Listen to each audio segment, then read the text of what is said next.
Welcome to Daily Current Affair. Today is 18th of November 2022. The question is, as per the World Population Prospect 2022, what is the world population as of November 2022? World Population Prospects 2022 के accordingly world की population नवंबर 2022 में कितनी हो गई है? That is 8 billion. So answer is B, that is 8 billion. 15 नवंबर 2022 को क्या हो गया? पूरे वर्ल्ड की जो पॉपुलेशन है वो 8 बिलियन हो गई है. ठीक है. और अभी क्या हुआ था? यूनाइटेड नेशन ने ये बोला है कि 1950, ठीक है, 1950 के बाद जो ये पहली बार हुआ था 2020 में कि वर्ल्ड की पॉपुलेशन 1% से डिक्रीज हुई थी. ठीक है. वैसे हर साल इंक्रीज ही होती रहती थी. ठीक है. तो आपने ये पॉइंट याद रखना है. ठीक है. 2030 में 8.5 बिलियन हो जाएगी इंडिया वर्ल्ड की पॉपुलेशन, 9.7 बिलियन हो जाएगी 2050 में और 10.4 बिलियन हो जाएगी 2080 में. और इसमें जो इंडिया की पॉपुलेशन है वो है 1.412 बिलियन. ठीक है. और चाइना की जो पॉपुलेशन है 1.426 बिलियन. तो ज़्यादा फर्क नहीं है. तो यूएन ने ये भी बोला है कि इंडिया जो है चाइना को सरपास कर देगा, चाइना से आगे चला जाएगा 2023 में पॉपुलेशन के मामले में. So which state government implements PESA act to preserve tribal population from exploitation. एक होता है पैसा एक्ट. पैसा एक्ट होता है, पैसा एक्ट का मतलब क्या है? Panchayat extension to schedule area. ठीक है. जो शेड्यूल एरिया में जो ट्राइबल पॉपुलेशन रहती है ना, उनके अधिकारों की रक्षा करने के लिए ये पैसा एक्ट जो है बनाया गया था. तो एक स्टेट गवर्नमेंट है जिसने कि ये इम्प्लीमेंट किया है, वो स्टेट गवर्नमेंट है मध्य प्रदेश. ठीक है. मध्य प्रदेश ने पैसा एक्ट जो है इम्प्लीमेंट किया है. ये पैसा एक्ट बना था 1996 में. It is a very very important question. कौन सी कमेटी के थ्रू? दिलीप बोरिया कमेटी के थ्रू ये बना था. इसमें क्या होता है? इसमें होता है कि जो ग्राम पंचायत होती है ना, ग्राम पंचायत या ग्राम सभा होती है, वो पावर्स किसको शिफ्ट कर देती है? शेड्यूल एरिया की जो पावर्स है वो ग्राम सभा के पास आ जाती है. और ग्राम सभा क्या करती है? जो नेचुरल रिसोर्सेज वगैरह होते हैं, कुछ भी रिसोर्सेज होते हैं, उनको हम किसके साथ शेयर करते हैं? ट्राइबल पीपल के साथ शेयर करते हैं, ताकि जो ट्राइबल पीपल्स हैं उनकी हेल्थ, उनका जो रहन सहन है वो अच्छे से हो सके. ठीक है. तो इसका तो ये काम है पैसा एक्ट का.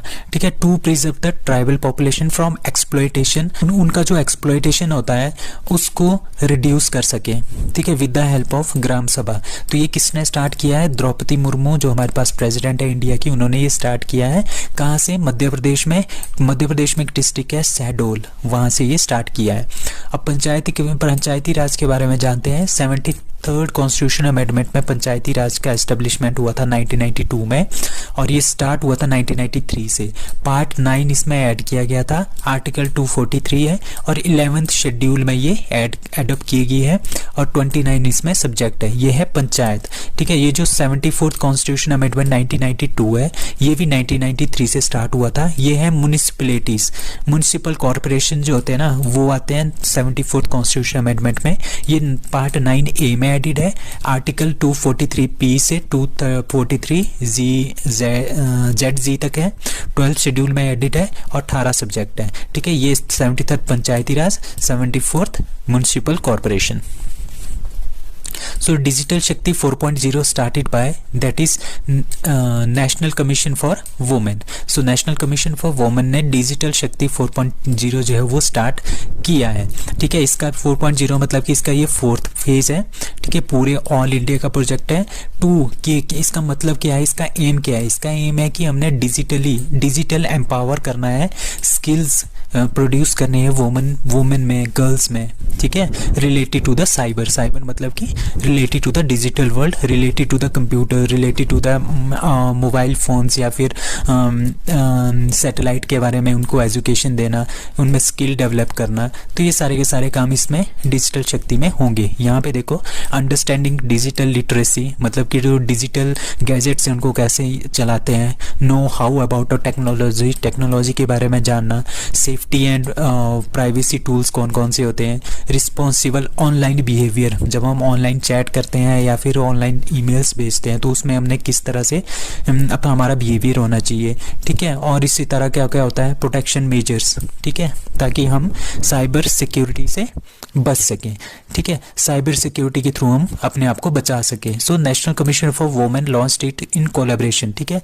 ये किसने लॉन्च किया है, digital Shakti 4.0, NCM NCW, that is national commission for women, ठीक है, with the help of Meta and cyber peace foundation. ये दो फाउंडेशन आपने याद रखने हैं। So Artemis 1 is launched by that is NASA. So Artemis 1 जो है ये नासा का लूनर मिशन है, ठीक है। लूनर मतलब कि नासा का ये मिशन है चांद के लिए, ठीक है, चांद के लिए मिशन है, ये मैन्ड मिशन है, इसमें 4 जो है एस्ट्रोनॉट भी जाएंगे। तो नासा मिशन जो है वो आर्टेमिस 1 जो है उन्होंने स्टार्ट कर दिया है। कहाँ से, कैनेडी स्पेस सेंटर फ्लोरिडा से इन्होंने ये स्टार्ट किया है। It's a lunar mission, manned mission, ठीक है।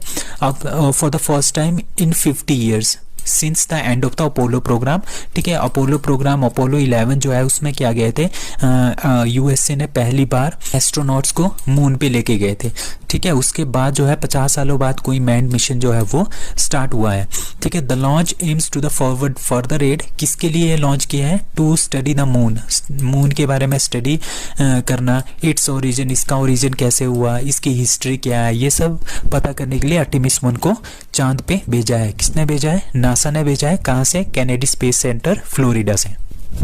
So global shield is launched by that is G7 and V20। इन्होंने क्या किया है, ग्लोबल शील्ड जो इन्होंने लॉन्च किया है। अभी हमने पढ़ा था कि COP27 कहाँ पे हो रही है, इजिप्ट में, ठीक है, इजिप्ट में हो रही थी। तो वहाँ पे 27th कॉन्फ्रेंस हो रही थी, COP27 इजिप्ट में हो रही थी, ठीक है। कौन इसको करवाता है, UNFCCC, that is United nation framework convention on climate change. ये अपने ध्यान रखना है, ये इसको करवाता है। शर्म एल शेख इजिप्ट में ये हुआ था, ठीक है। कब स्टार्ट हुआ था, 7 नवंबर से। तो उसमें क्या हुआ, उसमें V20 और G7, ठीक है, V20 और G7 इन दोनों ने मिलकर क्या बनाया है, ग्लोबल शील्ड इन्होंने लॉन्च की है। इसके अकॉर्डिंगली क्या होगा, जो भी वनरेबल देश होंगे, जो भी देश होंगे जिसमें क्लाइमेट रिस्क की वजह से वहाँ पे क्या हुआ, बहुत ज़्यादा नुकसान हो गया है, उसको भरपाई करने के लिए ये पैसा प्रोवाइड करेंगे, ठीक है, G7, ठीक है। तो पाकिस्तान, इसमें जैसे पाकिस्तान है, बांग्लादेश है, पाकिस्तान में भी फ्लड आया था, बांग्लादेश की इकॉनमी बहुत ज़्यादा नीचे जा रही है, Costa Rica, Fiji, Senegal, Philippines और घाना, ठीक है। इन सब देश, ये सब देश क्या है, क्लाइमेट रिस्क की वजह से इसमें कुछ ना कुछ इकोनॉमिक क्राइसिस आए हैं, ठीक है। उसको रिड्यूस करने के लिए क्या किया है, इन्होंने इनको फंड प्रोवाइड किया है। इन्होंने फंड प्रोवाइड किया है किसके अकॉर्डिंग, किसके थ्रू, ग्लोबल शील्ड के थ्रू। और ये किसने दिया है, G7 और V20 ने ये मिलके इनिशिएटिव लिया हुआ है। अब वनरेबल 20 क्या है, वनरेबल 20 वो देश हैं जहाँ पे कुछ ना कुछ नेचुरल कैलेमिटी आती रहती है, जिस तरह से अफगानिस्तान है, पाकिस्तान है, बांग्लादेश है, फिलीपींस है, या कुछ और देश हैं, इस तरह के देश हैं वनरेबल की लिस्ट में आते हैं, ठीक है। और जो वनरेबल 20 V20 बना था, ये अक्टूबर 2015 में बना था, लीमा पेरू में ये बना था। So the V20 member represents a broad cross section of the countries in term of size, geographical location, poverty, economic development के आधार पे ये V20 बना हुआ है। So global shield is launched at Egypt COP27 में। Who has been appointed as the full member of नीति Aayog, that is doctor Arvind Virmani. So doctor Arvind Virmani को फुल टाइम मेंबर जो है नीति आयोग का बना दिया गया है। अब नीति आयोग के बारे में जानते हैं, ये 1 जनवरी 2015 से स्टार्ट हुआ था। चेयरपर्सन इसके प्राइम मिनिस्टर ऑफ इंडिया, कोई भी जो भी प्राइम मिनिस्टर ऑफ इंडिया होगा वो चेयरमैन होगा नीति आयोग का, ठीक है। Vice chairperson that is Suman Bery, CEO आजकल है परमेश्वरन अय्यर, और फुल मेंबर हमारे पास यहाँ पे 4 है, ठीक है। VK सरस्वत, VK पॉल, ये दोनों आपने याद रखने हैं। 2 इसमें है रमेश चंद और एक अरविंद विरमानी को अभी अभी अपॉइंट किया गया है। Which country became second largest producer of steel in the world? That is A, India. So सबसे ज़्यादा जो स्टील होता है ना पूरे वर्ल्ड का 57% जो स्टील होता है वो चाइना के पास है। ठीक है, पूरे वर्ल्ड का अगर ये 50% है तो आप मान लो कि 57% जो है वो चाइना के पास है ओनली। ठीक है, अकेला चाइना के पास ही है। ठीक है, बाकी जितना भी है पूरे के पूरे जितने भी कंट्रीज़ हैं बाकी जो 43% है वो सभी देशों के पास है। अब चाइना के पास कितना है 996.3 मीट्रिक टन, इंडिया के पास है 111.2, जापान के पास है 99.3 और यूएसए के पास है 87.9। उससे पहले क्या था, जापान यहाँ पे दूसरे नंबर पे था, अब क्या हो गया, जापान तीसरे नंबर पे आ गया, इंडिया दूसरे नंबर पे आ गया है। स्टील किससे निकलता है? Steel is an alloy made up of iron. ठीक है, जो आयरन होता है आयरन से ही हम क्या निकालते हैं, स्टील को निकालते हैं। ठीक है, अगर सपोज करो अगर हमारे पास 90% क्या है, आयरन है, उसमें से जो 10% होगा या 9% होगा वो इसमें कार्बन होगा, उसको बोलते हैं हम steel. Uttarakhand cabinet decision high court to be shifted from Nainital to that is Haldwani. So Uttarakhand government क्या कर रही है, जो एक नैनीताल एरिया है उनका, ठीक है, वहाँ से जो हाई कोर्ट है वो शिफ्ट कर रहे हैं हल्द्वानी के। इसमें भी काफ़ी ज़्यादा जो है एजिटेशन हो रहे हैं कि क्यों आप नैनीताल से इसको शिफ्ट कर रहे हैं हल्द्वानी के लिए। बट ये उत्तराखंड की जो कैबिनेट है उन्होंने ये डिसीजन ले लिया है कि नैनीताल से हमने हाई कोर्ट शिफ्ट करना है हल्द्वानी के लिए। अब कुछ स्पेशल रिवीजन में मैंने क्वेश्चंस लाए हैं, like 15th finance commissioner of India that is Nand Kishore Singh, very important. CVC हमारे पास कौन है आजकल, that is Suresh Patel. CEC that is chief election commissioner Rajiv Kumar and controller and auditor general CAG that is Girish Chandra Murmu. अब कुछ समिट्स हैं लाइक 20 एससीओ समिट्स के बारे में जानते हैं। एससीओ समिट जो 21st हुई थी वो किर्गिस्तान में हुई थी, अभी 22 कुछ दिन पहले हमने पढ़ा था दैट इज उज्बेकिस्तान, और अब नेक्स्ट कहाँ पे है, इंडिया में 2023 में होगी एससीओ की समिट। एशियान मतलब association of south east Asian nation, group of 10 countries, इसमें 11वीं कंट्री जो है हमारे पास तैमूर लेस्ले को एड अप किया गया है। इसका हेडक्वार्टर है जकार्ता इंडोनेशिया में। BIMSTEC is a group of 7 countries, bay of Bengal initiative for multi sectoral technical and economic corporation made up in 1997 और इसका हेडक्वार्टर है ढाका बांग्लादेश। अब INS Satpura participated in रिम्पैक exercise eight Hawaii island. ठीक है, विक्रम ने कहाँ पे, it is made up by Cochin shipyard limited, very important question. It is India's first indigenous aircraft carrier, बहुत ही इंपॉर्टेंट क्वेश्चन है। Now INS Taragiri made up by project 17A, commission from Mumbai से इसको commission किया गया है। आईएनएस तलवार इज अ मिशन संकल्प के लिए जो है आईएनएस तलवार जो है उसको भेजा गया था। INS Tarkash went to Brazil to unfurl the Indian tricolour on 15 अगस्त 2022। प्रेसिडेंट कलर्स अवार्ड जो 2022 का दिया गया था वो आईएनएस वलसुरा को भी मिला हुआ है। The flower which blooms once in 12 years that is Neelakurinji, ये नीलगिरी की जो पहाड़ियाँ हैं वहाँ पे मिलता है। हमद इंटरनेशनल एयरपोर्ट जो है कतर में है, वो वर्ल्ड का बेस्ट एयरपोर्ट है for the 2nd year running, announced in 2022 world airport awards. अब इंडिया का cleanest airport Indira Gandhi international airport that is new Delhi.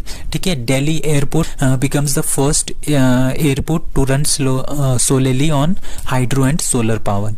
Skytrax world airport award 2022, इसमें क्या है, जो बेंगलुरु का केम्पेगौड़ा इंटरनेशनल एयरपोर्ट है उसको बेस्ट एयरपोर्ट जो है घोषित किया गया है इंडिया में as well as in south Asia. अब कुछ आर्टिकल्स हैं like article 338 national commission for SC scheduled caste के लिए। ठीक है, आर्टिकल 338A में आता है national commission for ST, 89th constitution amendment 2003 में इसको एडप्ट किया गया था। Article 338 national commission for backward classes, 102nd constitution amendment 2018 में इसको एडप्ट किया गया था। अब सेहत पोर्टल है, सेहत पोर्टल कौन करता है, सेहत किसने लॉन्च किया था, बाय मिनिस्ट्री ऑफ डिफेंस, किसके लिए, health protection of the family of defence personnel. जो डिफेंस पर्सनल हैं आर्मी के जो लोग हैं उनकी जो फैमिली है उनकी हेल्थ के प्रोटेक्शन के लिए सेहत पोर्टल जो है लॉन्च किया गया था। ई अधिगम योजना, free tablet to the students from 9th to 12th class. Smile योजना related to upliftment of transgenders and beggars, very very important. Transgender और बेगर्स के अपलिफ्टमेंट के लिए स्माइल योजना की स्टार्ट की गई थी। नमस्ते योजना किसके लिए थी? Upliftment of sewage workers. अम्मा एंड बहिनी योजना किसने स्टार्ट किया था? दैट इज सिक्किम ने। So that's all for today, thank you.